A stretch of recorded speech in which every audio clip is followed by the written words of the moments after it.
There is a nerve in your body that controls your heart rate, your digestion, your stress response, your ability to calm yourself down, and your ability to feel safe with another human being.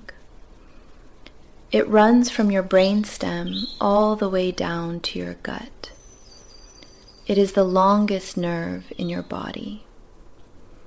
And every single tool I have given you across 8 episodes works because of this one nerve.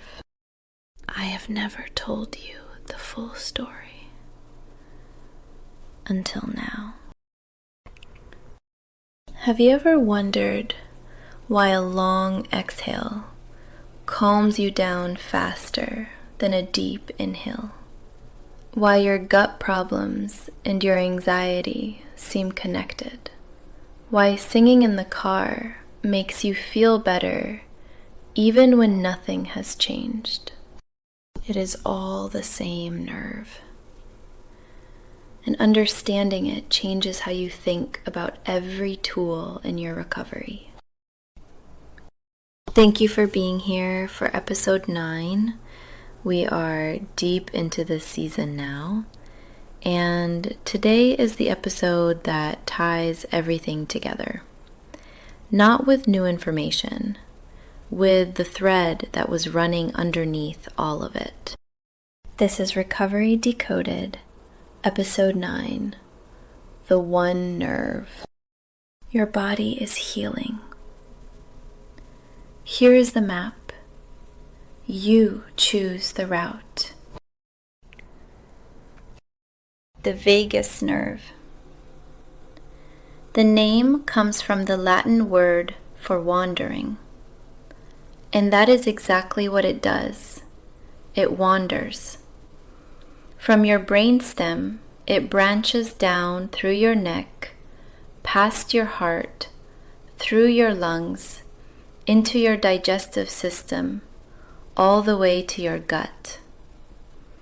It touches almost every major organ in your body, and it carries information in both directions, from brain to body and from body to brain. That second part is the part most people miss. 80% of the vagus nerve's fibers are sending signals up from your body to your brain. Your gut is talking to your brain more than your brain is talking to your gut. This nerve is the master regulator of your autonomic nervous system. That is the system that runs everything you do not consciously control. Heart rate, breathing rate, digestion, inflammation, immune response. We have talked about the autonomic nervous system in almost every episode. The sympathetic side, fight or flight. The parasympathetic side, rest and digest. The vagus nerve is the parasympathetic side. It is the brake pedal we talked about in episode 2. It is the switch from alert mode to rest mode. It is the thing that brings you down after a stress response and tells your body, you are safe now. You can stop running. Now here is where it gets interesting. A researcher named Dr. Stephen Porges developed something called Polyvagal Theory that changed how we understand the nervous system. And I am going to simplify it because the full theory is complex, but the core idea is something every person in recovery needs to hear. Porges found that the vagus nerve has 2 branches, not 1, 2. And they do very different things. The older branch, called the dorsal vagal, is your shutdown system. When threat is overwhelming and you cannot fight or flee, your body freezes, shuts down, disconnects. This is the response underneath numbness, dissociation, depression, collapse, and that feeling of being unable to move or think or care. If you have ever felt completely flat, emotionally dead, unable to get off the couch, not because you are lazy, but because your body literally will not move, that is dorsal vagal shutdown.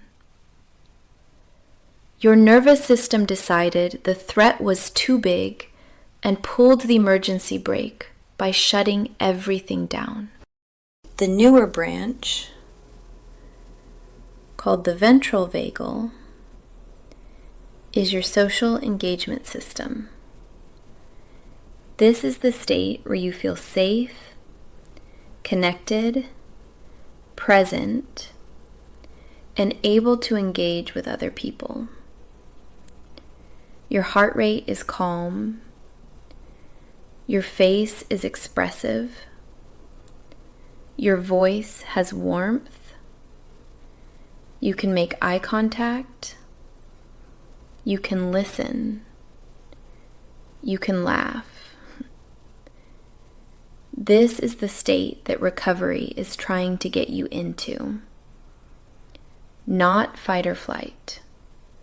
Not shut down. Ventral vagal. Safe and connected. In early recovery, most people are bouncing between the first two. Sympathetic overdrive. Heart racing, anxiety, cravings, irritability. That is fight or flight. Or dorsal vagal shutdown. Numbness, flatness, inability to feel anything. The couch feeling like concrete. Back and forth. Sometimes multiple times in the same day.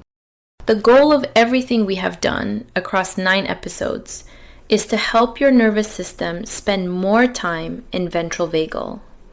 Safe, connected, present.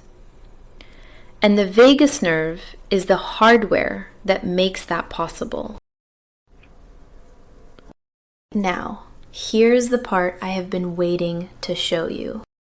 Every tool I have given you this season targets the vagus nerve. Every single one. You just did not know it was the same system. Episode 1. Dopamine. 50% of your dopamine is produced in your gut. The vagus nerve is the highway between your gut and your brain. When we talked about feeding your gut to rebuild dopamine, that signal travels on the vagus nerve. Episode 2. Sleep. The 4-7-8 breathing technique. I told you the extended exhale activates your parasympathetic nervous system. That activation happens through the vagus nerve. The longer exhale stimulates vagal fibers in the diaphragm, which signal the brain to shift from alert to rest. Episode 3. Stress. Box breathing. Same mechanism. Structured exhale patterns stimulate the vagus nerve. The cold stimulus dive reflex, cold water on your face, triggers the trigeminal nerve, which activates the vagus nerve, which drops your heart rate. The 90-second rule. The ability to observe an emotion without reacting requires ventral vagal activation. You cannot observe calmly from fight or flight. Episode 4. Cravings.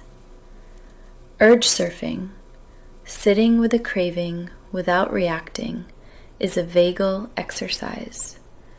You are training your nervous system to stay in observation mode instead of reactive mode. 5, 4, 3, 2, 1. Grounding forces sensory processing, which engages the ventral vagal social engagement system, because sensory cataloging requires present moment awareness. Episode 7. Identity. The shift from performing recovery to owning it. That is the shift from sympathetic avoidance to ventral vagal approach, from running scared to moving toward something. Episode 8. Shame. Shame triggers dorsal vagal shutdown. Hide, withdraw, disappear. Every shame tool we gave, naming it out loud, the evidence log, the courtroom reframe. Those are tools for pulling yourself out of dorsal shutdown and back into ventral engagement. It was all the same nerve, the whole time. So here's the question. If the vagus nerve is the master switch, can you make the switch stronger? Can you train it? Yes, you can. It is called vagal tone, and it is measurable. Researchers measure it through something called heart rate variability, or HRV. Higher HRV means stronger vagal tone, which means better emotional regulation, faster stress recovery, and lower relapse risk. And vagal tone is not fixed. It is trainable, like a muscle. The more you exercise it, the stronger it gets. Here is your toolkit. These are vagal toning exercises, things that directly strengthen the nerve. Some of these you already know, some will be new.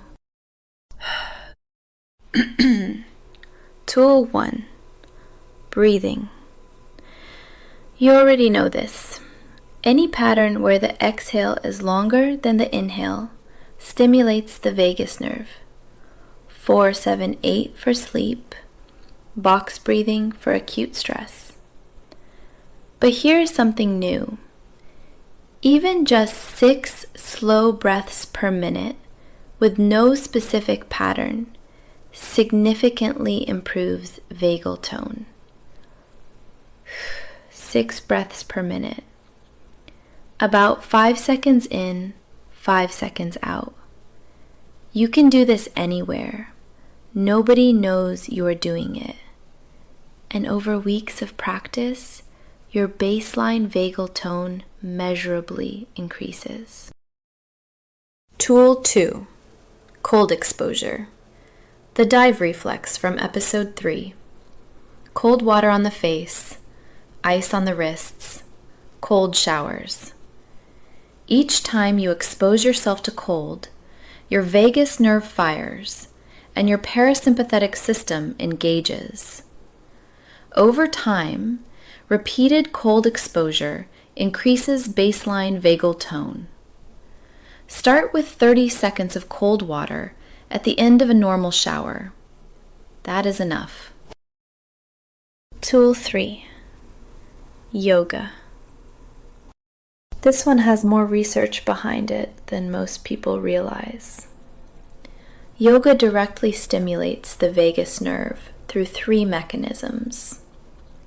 First, the breathing. Most yoga practices emphasize slow, controlled exhales, which is direct vagal stimulation. Second, the physical postures.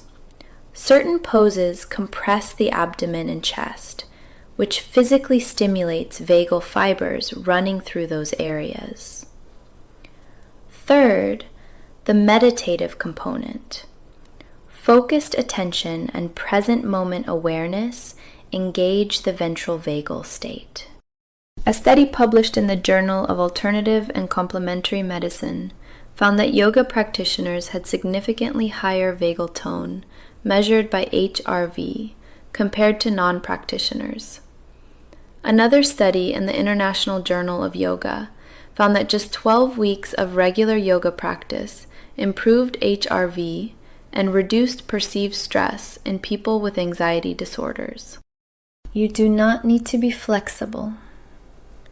You do not need to be young. You do not need to be good at it. A 20-minute beginner yoga session done 3 times a week is enough to start shifting your vagal tone. And for people in recovery specifically, yoga combines breathing, body awareness, and present moment practice in one activity. It is 3 vagal toning exercises in one. Tool 4: humming, chanting, gargling, and singing. This one sounds strange until you understand the anatomy. The vagus nerve passes directly through your larynx, your voice box. When you hum, chant, gargle, or sing, you physically vibrate the vagal fibers in your throat. That vibration sends a signal down the nerve that activates the parasympathetic response. Gargling vigorously with water for 30 seconds stimulates the vagus nerve enough to be measurable. Humming a low tone for 2 to 3 minutes activates it. And singing, especially sustained notes with controlled exhale, is one of the most powerful natural vagal toning exercises that exists. This is why singing in the car feels good. It is not just emotional. It is neurological. You are stimulating the nerve that calms your entire system. If chanting or humming feels strange, start with gargling. Every morning when you brush your teeth, gargle water vigorously for 30 seconds. Nobody needs to know why. Tool 5: laughter. Genuine laughter. The kind where your whole body participates. Activates the vagus nerve through diaphragmatic contractions and spontaneous exhale patterns. It temporarily increases heart rate variability and shifts you toward ventral vagal engagement. You cannot force genuine laughter, but you can put yourself in positions where it might happen. Watch something funny. Call the friend who makes you laugh. Go to a comedy show. Put on a show that made you laugh before everything got hard. Laughter is not a luxury in recovery. It is vagal toning. Tool 6: social connection. This one ties back to Polyvagal Theory. The ventral vagal branch is specifically called the social engagement system because it evolved to regulate face-to-face interaction, warm eye contact, attuned conversation, genuine listening, physical proximity to safe people. All of these activate ventral vagal tone. This is why isolation is so neurologically dangerous in recovery. It removes the single most powerful natural vagal toning stimulus. And it is why the call someone script from episode 4 matters even more than I told you at the time. When you call someone and hear a warm voice, your vagus nerve responds. Your heart rate shifts. Your nervous system registers safety. That is not metaphor. That is measurable physiology. Tool 7: gut health. The vagus nerve is the highway between your gut and your brain. 80% of its fibers run upward, gut to brain. What you put in your gut directly affects vagal signaling. Probiotic foods: yogurt, kefir, sauerkraut, kimchi, miso contain bacteria that produce compounds which stimulate vagal afferent fibers. A study published in the Proceedings of the National Academy of Sciences found that a specific probiotic strain reduced anxiety-like behavior in mice, but only when the vagus nerve was intact. When researchers severed the vagus nerve, the probiotic had no effect. The benefit was running entirely through the nerve. We are going to build this into the nutrition section of the Daily Architecture in episode 10. But the headline is simple.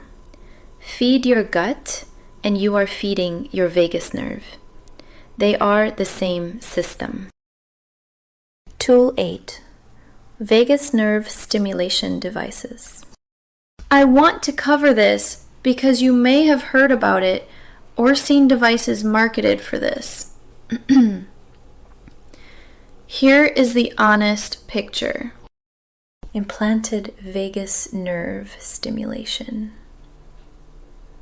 where a device is surgically placed in the neck and delivers electrical pulses to the vagus nerve, has been FDA approved since 1997 for epilepsy and since 2005 for treatment-resistant depression.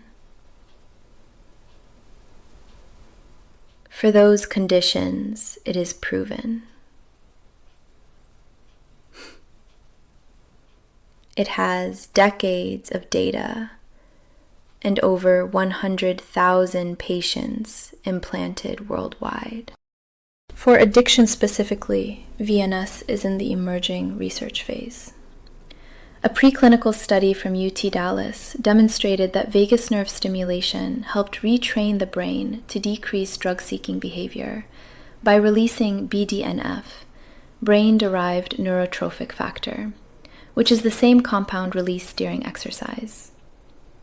The results were promising, but human trials for substance use disorders are still early. Non-invasive options also exist. Transcutaneous vagus nerve stimulation uses a small device attached to the ear to stimulate the nerve without surgery. In Europe, this is approved for epilepsy, chronic pain, and depression. In the United States, the FDA has approved it only for cluster headaches so far, but research is expanding rapidly. And then there are commercial consumer devices marketed as vagus nerve stimulators. Wearable gadgets you can buy online. I need to be honest, the evidence for these consumer devices is limited. Some show mild effects on HRV. Many have no peer-reviewed research behind them at all. If you are considering one, look for published clinical data specific to that device, not just marketing claims. The bottom line. Implanted VNS is proven for depression and epilepsy. For addiction, it is emerging and promising. Non-invasive options are growing. Consumer devices are unproven. And the free vagal toning exercises I just gave you, breathing, cold exposure, yoga, singing, laughter, connection, and gut health, collectively do more for your vagal tone than any device currently available to consumers. Start there. Here's what to expect with vagal tone as your recovery progresses. Weeks 1 through 2. Your vagal tone is at its lowest. Your nervous system is stuck bouncing between fight or flight and shutdown. The breathing exercises and cold exposure will feel effortful. Do them anyway. Each time is a rep that strengthens the nerve. Weeks 2 through 4. You may start noticing you recover from stress faster. Not that stress stops, but the time between the spike and the return to baseline shortens. This is vagal tone improving. Weeks 4 through 8. If you're practicing consistently, breathing, cold exposure, movement, any combination, HRV begins to measurably improve. Emotional regulation gets easier. Not easy, easier. The ventral vagal state becomes more accessible. You spend more time feeling something that might cautiously be called okay. Weeks 8 through 12. The compound effect. All of the tools from the entire season start working better because the hardware they run on is stronger. Sleep improves because the vagus nerve regulates the transition from alert to rest. Stress recovers faster because the brake pedal works better. Cravings lose intensity because you can hold the observation state longer. Connection feels less terrifying because your social engagement system is coming online. That is what vagal tone does. It does not add new tools. It makes every existing tool more powerful. Here's what I want you to do this week. Pick one vagal toning exercise you are not already doing. If you have been doing the breathing, add cold exposure. If you have been doing cold showers, add humming or gargling. If you have not tried yoga, find a 20-minute beginner video online and try it once. Just once. See how you feel afterward. And notice the thread now. Every tool you have learned this season, every breathing technique, every grounding exercise, every cold stimulus, every moment of connection. You were training your vagus nerve the whole time. You just did not know it had a name. If there is something we have not covered that you need to hear about, something about your body that scares you, a question about a therapy or a technique, something you are curious about but have not been able to find a straight answer for, put it in the comments. This show is built around what you are actually going through, not what we think you should hear. You decide what comes next. And whatever you are facing this week, remember, nobody is making this choice for you. Not a program, not a device, not this podcast. You are choosing to understand. You are choosing to strengthen the system that holds everything together. That is yours. Nobody gave it to you, and nobody can take it back. The more you understand, the more you own your recovery.